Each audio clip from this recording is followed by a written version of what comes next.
Le titre de ce livre, c'est « Les paraboles de notre Seigneur Jésus-Christ ». Nous entrons présentement dans la 17e partie de ce livre. Je répète, nous entrons présentement dans la 17e partie de ce livre. Il est écrit par le bien-aimé frère Christian Brun. Chapitre 2, petit 2, sous 2, bas 4. L'aspect moral de la parabole. L'aspect moral de la parabole. Nous avons vu jusqu'ici que l'œil méchant dans notre parabole se rapporte à l'homme naturel en général et aux juifs en particulier. Mais cette parabole a aussi une application personnelle à chacun de nous individuellement, à tout croyant chrétien. Même si, en principe, tout enfant de Dieu est lumière dans le Seigneur et que Dieu nous a ouvert les yeux du cœur quant à la personne de Christ, notre œil peut quand même être méchant et notre corps ténébreux dans certains compartiments de notre vie, en parenthèse, voit l'expression « aucune partie ténébreuse », en parenthèse, Luc chapitre 11, verset 36. Quand nos cœurs cherchent des yeux quelque chose d'autre que Christ, en parenthèse, Colossiens chapitre 1, verset 1 à 2, quand nous cherchons quelque chose d'autre que glorifier Dieu, en parenthèse, 1 Corinthiens chapitre 10, verset 31, quand nous ne faisons pas tout au nom du Seigneur Jésus, en parenthèse, Colossiens chapitre 3, verset 17, alors, bien-aimé, notre œil n'est pas simple, mais méchant.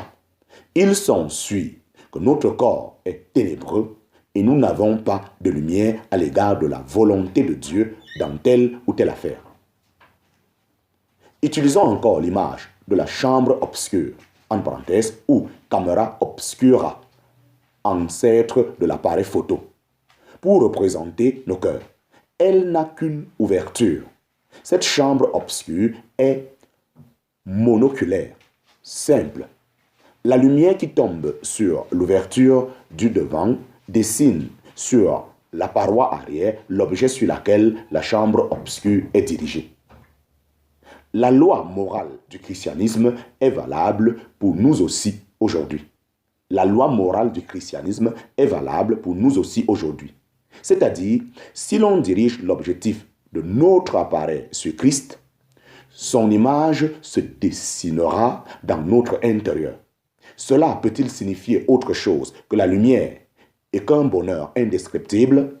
Si au contraire, nous dirigeons le regard de nos cœurs vers d'autres objets, vers d'autres objectifs aux objets, alors nous perdons les deux à la fois, la lumière et le bonheur, et à la place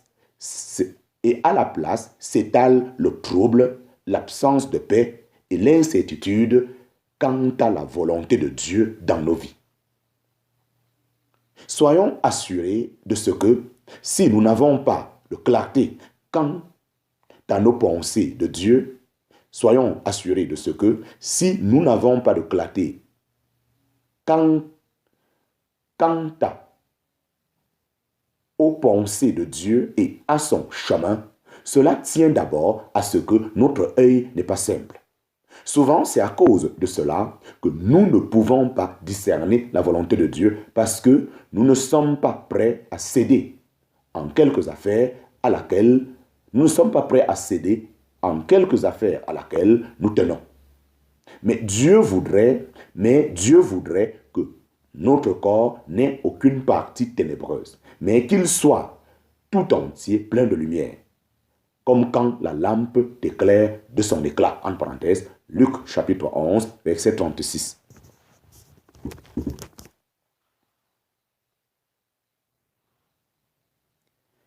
Si nous fermons à la lumière de Dieu certains domaines de nos vies et de nos cœurs, nous ne devons pas nous étonner que Dieu ne puisse pas nous conduire de son œil dans ces domaines-là, même si nous luttons pour discerner sa volonté. Discerner la volonté de Dieu dépend de l'état de nos cœurs et dépend de nos affections. C'est aussi la raison pour laquelle Dieu, dans sa parole, ne nous a pas donné une série de recettes d'après lesquelles nous avons simplement à agir sans que la question de nos affections soit touchée. Si notre œil n'est pas simple, nous pouvons alors prier et étudier la parole sans pour autant apprendre par là la volonté de Dieu.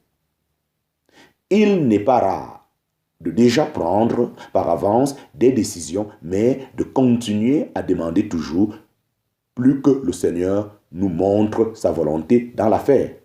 Rien d'étonnant alors, si nous n'avons ni réponse ni certitude, il s'agit de parties ténébreuses dans notre corps.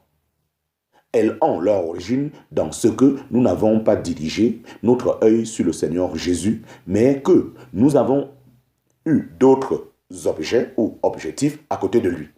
Comme il est facile que quelque chose s'ingère entre le Seigneur et nous et recouvre alors notre œil comme d'un film mince qui amenuise nos facultés visuelles. Le Seigneur doit d'abord l'ôter avant de nous envoyer quelques autres lumières. Quelquefois, nous voulons quelque chose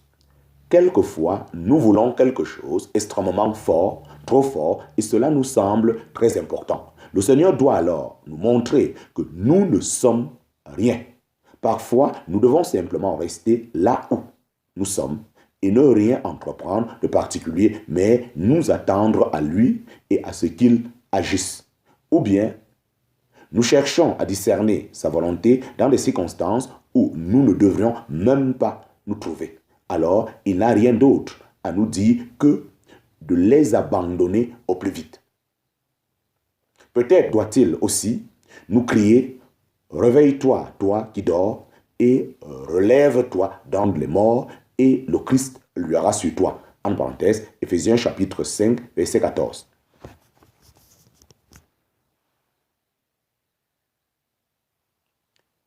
Tout cela n'est-il pas un peu dur et même sans miséricorde?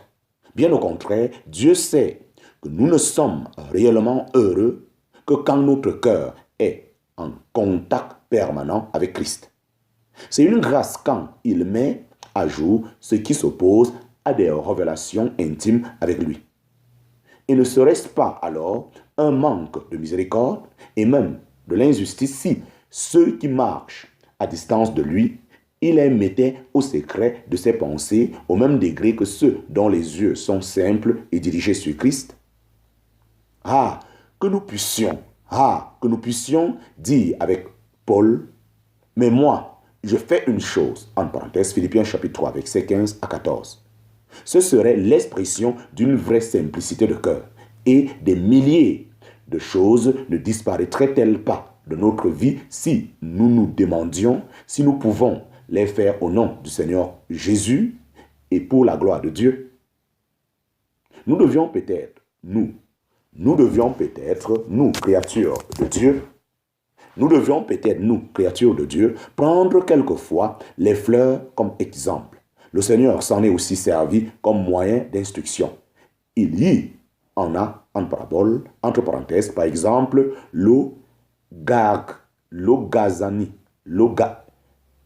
il y en a, en parenthèse, par exemple, les Gazani, qui renferment leurs pétales aussi longtemps que le soleil ne les éclaire pas directement.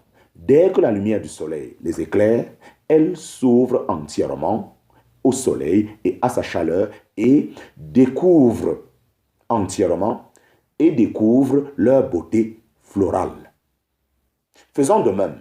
Nous ne sommes jamais plus beaux pour le Seigneur que quand nous nous ouvrons entièrement à lui, et nous ne sommes jamais plus heureux que quand nous nous laissons irradier consciemment par l'éclat du soleil de son amour. L'œil simple, une bénédiction infinie lui est attachée. L'œil simple, une bénédiction infinie lui est attachée. Chapitre 2, petit 4, la lumière adverse. Chapitre 2, petit 4, la partie adverse. Chapitre 2, petit 4, la partie adverse. Matthieu chapitre 5, versets 25 à 26. La partie adverse, Matthieu chapitre 5, versets 25 à 26.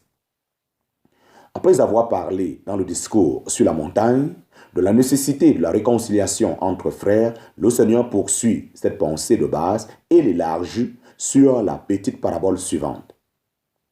Mets-toi promptement d'accord avec ta partie adverse pendant que tu es en chemin avec elle, de peur que ta partie adverse ne te livre au juge et que le juge ne te livre au sergent et que tu ne sois jeté en prison. En vérité, je te dis, tu ne sortiras point de là jusqu'à ce que tu aies payé le dernier cadran. En parenthèse, Matthieu chapitre 5, versets 25 à 26. Chapitre 2, petit 4, sous 1. Chapitre 2, petit 4, sous 1. La démarche. La démarche. Cette parabole est fondée sur une coutume usuelle de la vie quotidienne de ce temps-là.